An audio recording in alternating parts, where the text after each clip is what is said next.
The first verse of Funky Child was something like this. The year is 1971. Then the horns come in. Bang, da, da. Born with I almost forgot my lyrics.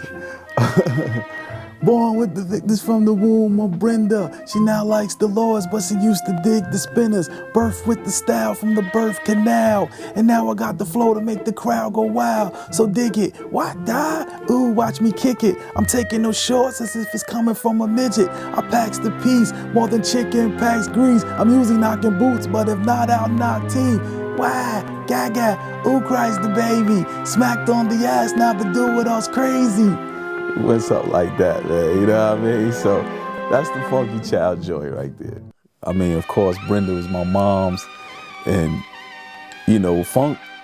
Funky Child was, we thought we was the funky children because our moms listened to so much funky music when we was coming up, you know what I mean? That's why I said, but now she likes the Lords, but she used to dig the Spinners. And that joint right there, man, for everybody don't know, Lords of the Underground came through the family of Marley Marl, House of Hits. And he had a new producer named K-Def that he had in the house, and he assigned K-Def to our project. I guess, to see if we can really get it in, see if we can rock or whatever. And K-Def was coming with some heat. And he played two beats that he fast forwarded through. And one of those two beats were Funky Child and Chief Rocker.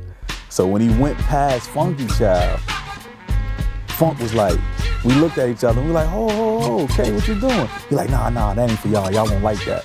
We like, this is somebody else's beat? He said, nah, I just don't think y'all like it. We like, man, go back to that. He went back to it. He was like, man, we want that. So we took the CD. No, it wasn't even a CD, man. We took the cassette tape of Funky Child and Chief Rocker, which was kind of like the last two songs on the album that we recorded. And we took them back to 19th Street, went into the house, and it was the hood. I mean, you walk in my crib, it was the living room, but the dining room was made up as my mom's bedroom. You know what I mean? So, and then you have my sister's room, the kitchen, and my room.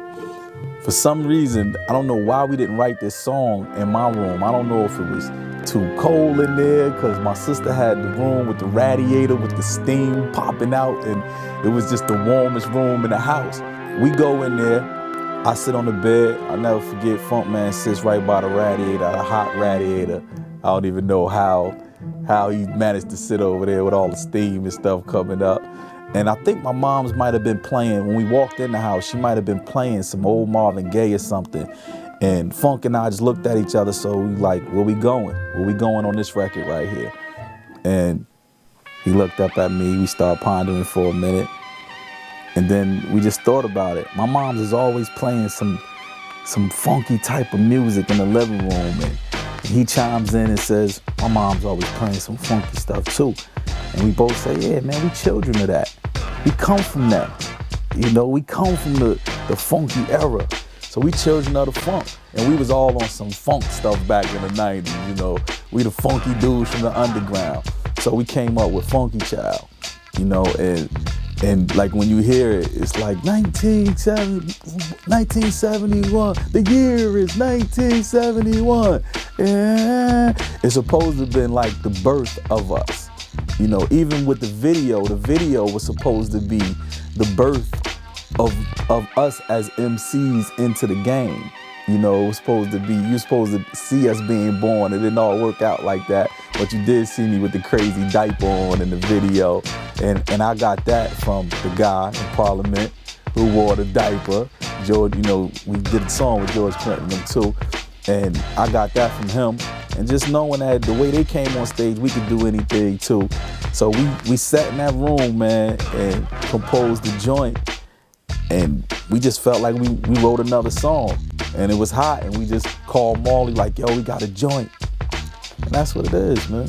You got Funky Child, Chief Rocker, Psycho, Here Come the Lords, TikTok. When these records still come on overseas, man, or to the people who are of our age, because we were anywhere from 17 to 20 when we were doing that music. And now you have to think about it, the 17 to 20-year-olds now are professionals. They're lawyers, doctors, business, blue collar workers, teachers. They still like that music, but no one caters to them anymore. So they have to deal with the R&B music. There's no one making what I call adult contemporary hip hop. You know, ACHH. And I feel like I'm not trying to be on the charts anymore. I'm not trying to be the #1 artist on the radio, but I still love hip hop, just like a lawyer or a doctor my age would, you know? So it's just bugged out how we're able to still eat and survive off of music that was considered classic music now. January 20th, 2009, like we go out about 4 times a year, 3 to 4 times a year overseas, 2-month stints, 1-month stints. And to see groups and survive off of that without having a hit record on a radio or a hit video or being all over multimedia is just amazing to me. You know, we go out with Naughty by Nature, Alcoholics, and the Beatnuts. We'll be going from January 20th to February 28th. And to see these 2,000 seat theaters go crazy over stuff that I wrote in my little sister's room with the hot radiator on 19th Street, it's just a blessing though. It's just a blessing to still be, you know, accepted into this, because hip hop is the culture, man. Rap is the music. And just for people to still appreciate the way that I live the culture, it's just a beautiful thing, man. What up, man? It's your boy Doitall, Kelly, and you watching True Hip Hop Stories. The year is 1971. Now comes the first of the children of Doitall. Gods of the underground, witness the birth of the funky child. Do it all, hit 'em!